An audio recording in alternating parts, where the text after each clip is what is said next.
श्री स्वामी समर्थ. नमस्कार मित्रांनो, आज आपण बघणार आहोत स्वामी समर्थ यांचे 9 गुरुवारचे व्रत हे कसे करायचे. कोणत्याही महिन्यातील गुरुवारपासून सुरुवात करता येते. 9व्या गुरुवारी उद्यापन करता येते. आपल्या इच्छित कार्याचा संकल्प करूनच व्रताला आरंभ करावा. व्रत संकल्प फक्त पहिल्याच गुरुवारी करावा. सूर्योदयाच्या वेळी स्नान करून शुचिर्भूत व्हावे. दुपारी फळहार व दूध, उपवासाला चालणारे पदार्थ खावेत. संपूर्ण पूजा झाल्यावर स्वामींना नैवेद्य दाखवूनच उपवास सोडावा. स्त्रियांच्या मासिक धर्म तसेच सोहरे सुतूक असल्यास व्रतचरण करू नये. उपवास मात्र करावा. जेवढ्या गुरुवारी अशा कारणामुळे व्रतचरण करता न आल्यास तेवढे अधिक गुरुवार करून 9 गुरुवारची संख्या पूर्ण करून उद्यापन करावे. अंतिम महत्त्वाच्या प्रसंगी प्रवास करावा तरी उपवास सोडू नये. दिवसभर श्री स्वामी समर्थ या मंत्राचा जप करावा. मात्र हा गुरुवार गृहीत न धरता पुढील गुरुवारी व्रत करावे. व्रताच्या दिवशी एकादशी, महाशिवरात्र, अमावस्या असल्यास फक्त त्या दिवशी उपवास करावा. पाठ मांडू नये. तो गुरुवार गृहीत न धरता एक गुरुवार अधिक करून त्यानंतर उद्यापन करावे. शेजारी, नातेवाईक, मित्रमंडळी यांना सहकुटुंब सहपरिवार दर्पणाकरिता बोलवावे. हे व्रत कोणत्याही जाती धर्माचे स्त्री पुरुष, मुले मुली यांना करता येते. सहपत्नी केल्यास अधिक उत्तम फळ मिळते.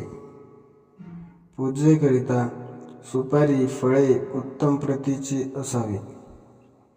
फुले, अगरबत्ती, धूप सुवासिक असावा. दिवा शुद्ध तुपाचा असावा. रात्री भजन, गायन, कीर्तन यापैकी कार्यक्रम ठेवता येतात. व्रताच्या दिवशी तसेच उद्यापनाच्या दिवशी दर्शनार्थ येणाऱ्या प्रत्येकास या पोथीची एक प्रत सप्रेम भेट म्हणून द्यावी. 9 गुरुवारचे व्रत पूर्ण होईपर्यंत कावळ्याला दहीभात द्यावा. मुंग्यांना चिमूटभर साखर ठेवावी. गाईला नैवेद्य द्यावा. कुत्र्याला पोळी द्यावी.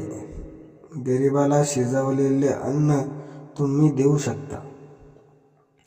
पूजेसाठी करावयाची पूजाविधी: जमिनीवर चौरंग ठेवून सभोवती हळदी कुंकू वापरून रांगोळी काढावी. त्यामध्ये स्वास्तिक काढावे. त्यानंतर चौरंग ठेवून त्यावर भगवे किंवा पिवळे वस्त्र अंथरून त्यावर वडाचे पान पालथे ठेवून त्यावर गंध, अक्षदा, तुळशीपत्र ठेवून त्यावर स्वामी महाराजांची मूर्ती किंवा फोटो ठेवावा. वडाचा पानाचा देठ भिंतीकडील बाजूस करावा. आपल्या उजव्या बाजूला चौरंगावर गंध, अक्षदा ठेवून त्यावर गणपती पूजेकरिता सुपारी ठेवावी. डाव्या बाजूला घंटा ठेवावी. चौरंगाच्या शेजारी समई लावावी. सुगंधी अगरबत्ती, धूप लावावा. चौरंगाला एका बाजूला एक नारळ व पानावरील विडा ठेवावा. पूजेसाठी लागणारे साहित्य: ताटात हळदी कुंकू, अक्षदा, तुपाचा दिवा, कापसाचे 2 वस्त्रे, स्वामींना पांघरायला भगवे वस्त्रे, गुलखोबर, 1 ताम्हण, तांब्या, पळी, अष्टगंध, हिना अत्तर, उगळलेले चंदन, जाणव विविध फुले. स्वतः आसनावर बसून कपाळी अष्टगंधाचा टिळा लावावा.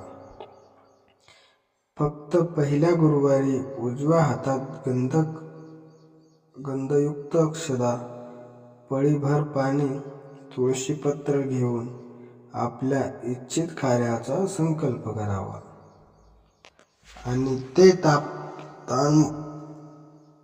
पाणी तमानात सोडावे. गणपतीचे ध्यान करून ओम गणगणपताय नमः, एकदंताय विघ्नेः, वक्रतुंडाय धीमहि, तन्नोदन्ति प्रचोदया असा मंत्र म्हणून गणपती पूजनाकरिता मांडलेल्या सुपारीवर एक पळी पाणी, अष्टगंध मिश्रित जल अर्पण करून सुपारीला चंदन लावावे. हळद कुंकू वाहून दुर्वा, लाल फुले, बेल, कापसाची 2 वस्त्रे, जानवे, अक्षता अर्पण करून नमस्कार करावा. धूप दीप अगरबत्ती दाखवावी. तुपाचा दिवा ओवाळावा. गुळ खोबऱ्याचा नैवेद्य दाखवावा. त्यानंतर वक्रतुंड महाकाय सूर्यकोटी समप्रभा निर्विघ्नं कुरु मे देव सर्वकार्येषु सर्वदा असे म्हणून गणपतीला नमस्कार करावा.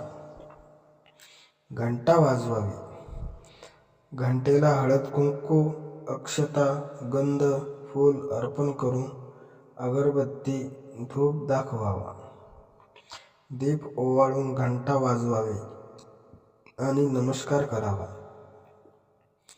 याप्रमाणे श्री स्वामी समर्थांचे 9 गुरुवारचे व्रत तुम्ही करू शकता. 9 गुरुवारचे व्रत पूर्ण केल्याने आपले जे काय इच्छा असते, मनोकामना असते ती पूर्ण होते. ते संकट असतात, दुःख असतात, समस्या असतात, त्या दूर होतात. स्वामींची कृपा होते. या व्रताचा लाभ होतो. व्हिडिओ आवडल्यास चॅनलला सबस्क्राईब करून बेल आयकॉन नक्की दाबा.